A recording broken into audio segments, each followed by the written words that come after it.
I'm Mohammed Jamjoom.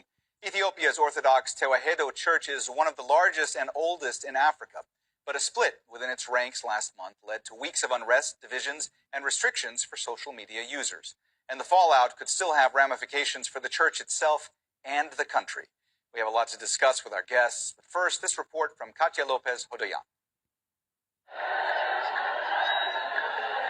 Scenes of a united Ethiopian Orthodox Church after weeks of tension and unrest.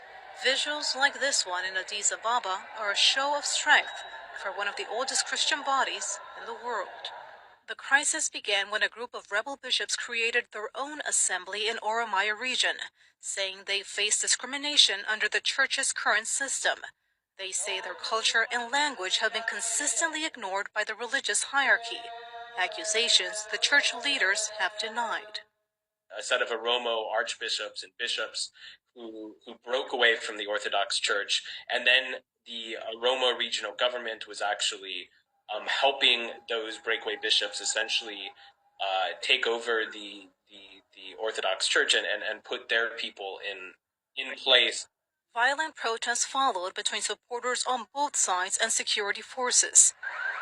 The church says at least 30 people have been killed in a week, and access to social media has been widely restricted. Prime Minister Abyi has asked his ministers to stay out of the dispute. The government issued a ban on church-led demonstrations meant to oppose the breakaway movement. But religious leaders describe that move as a declaration to destroy the church. This is a really difficult situation for the prime minister. His political base, being in power, has primarily been between the Oromo, which is the ethnic group he comes from, and Ethiopia's largest ethnic group, and the Amhara,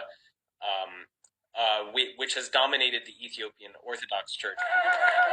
With more than 36 million followers, the Ethiopian Orthodox Church has been around for centuries, with vast religious, cultural, and political influence. For now, tensions have de-escalated, but further divisions may fuel more conflicts that threaten to extend well beyond the church. Katya Lopez Hodoyan, Aljazeera. As Katya mentioned, the Ethiopian Orthodox Church has been around for a long time. Christianity was introduced to Ethiopia in the 4th century, that's shortly before it arrived in England. The church has between 36 and 49 million followers and represents about 43% of Ethiopia's population. But many young Christians have become Protestant